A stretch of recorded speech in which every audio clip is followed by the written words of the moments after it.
Very pleased to be here. It's my very first time here up on stage, but it's great also to see many familiar faces. I hope you all had a good time so far. It's already day 3 of the convention, and it's been an intensive time.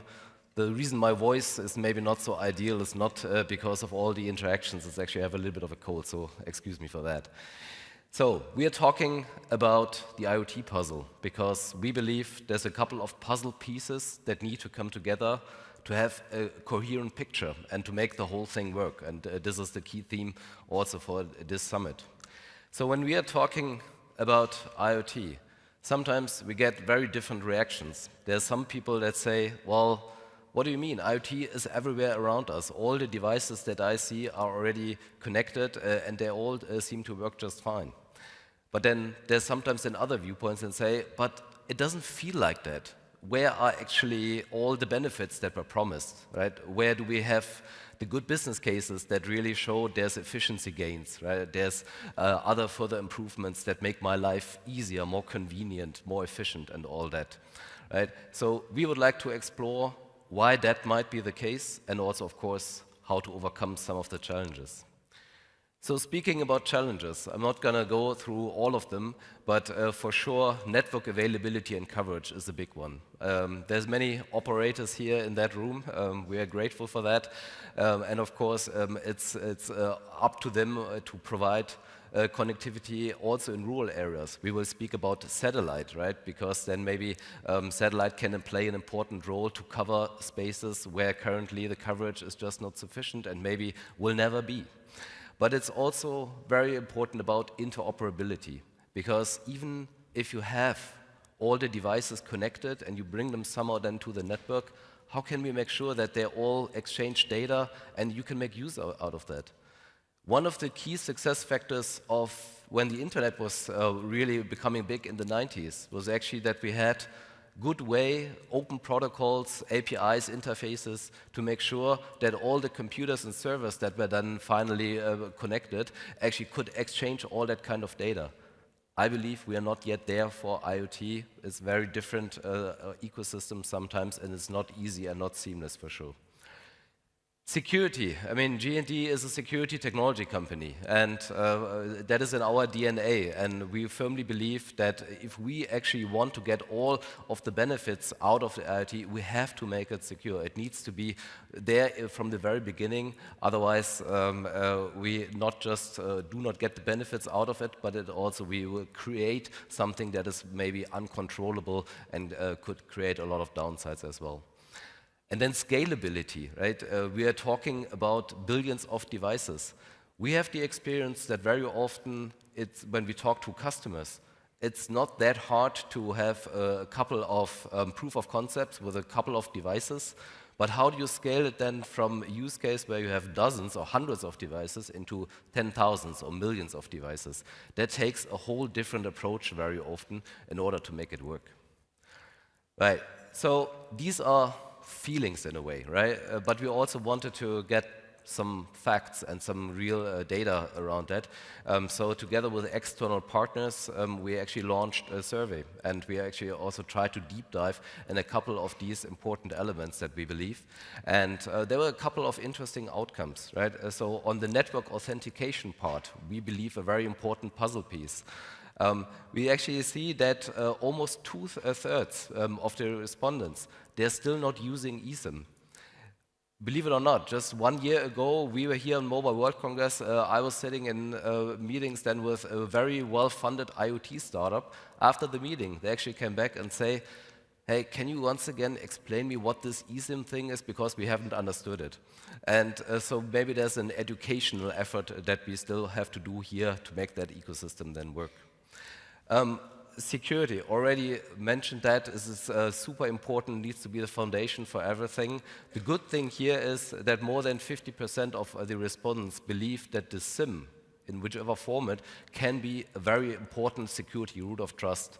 And we believe that this is a well-proven technology. It has been developed over more than 30 years in different form factors, and it has been very reliable, super secure, and we should build upon that and then actually use that as this kind of root of trust as well.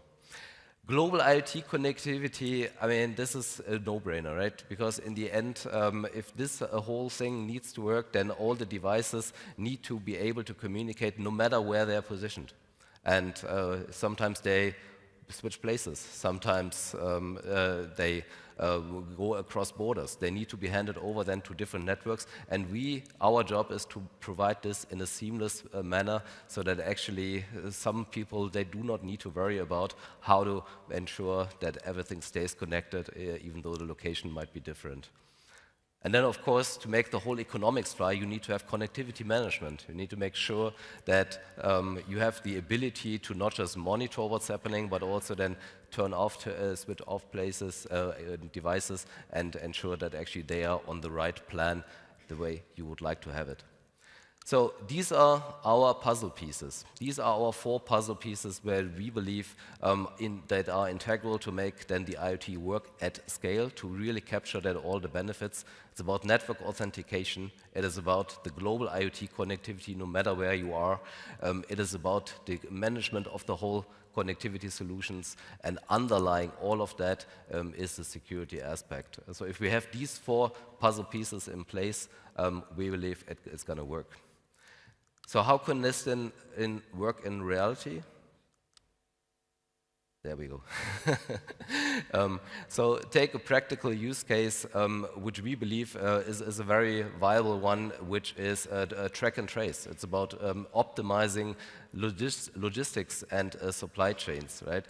So think about a container with valuable goods that needs to be shipped around the world.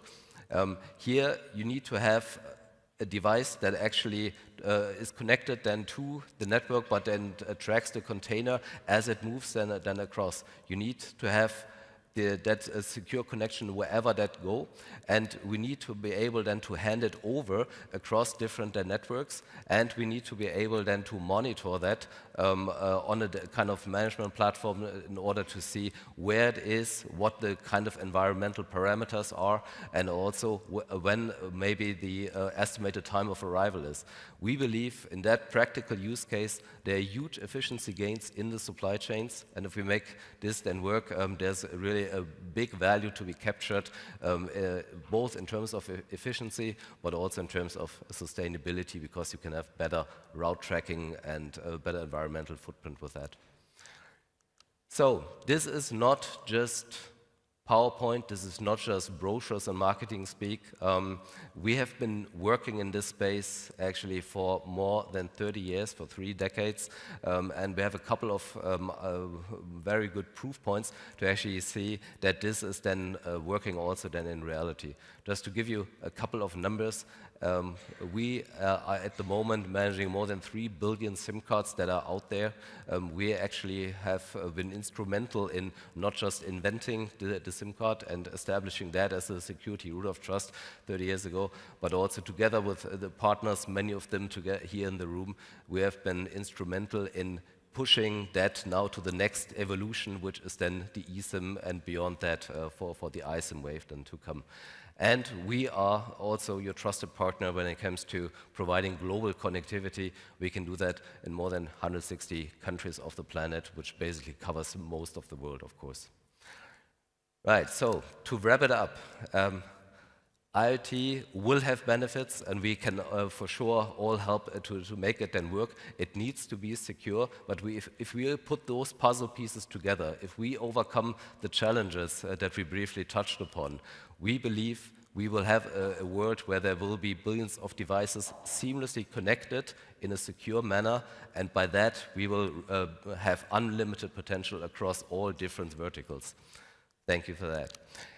Then, if you want to learn more, we have a couple of publications that might be interesting, have published white papers. You can also read more about the surveys that I just spoke about, and actually the opinions of the response that we have gotten for that. So there's a very valuable material available. And with that said, thanks a lot for your attention, and looking forward then to the rest of the summit.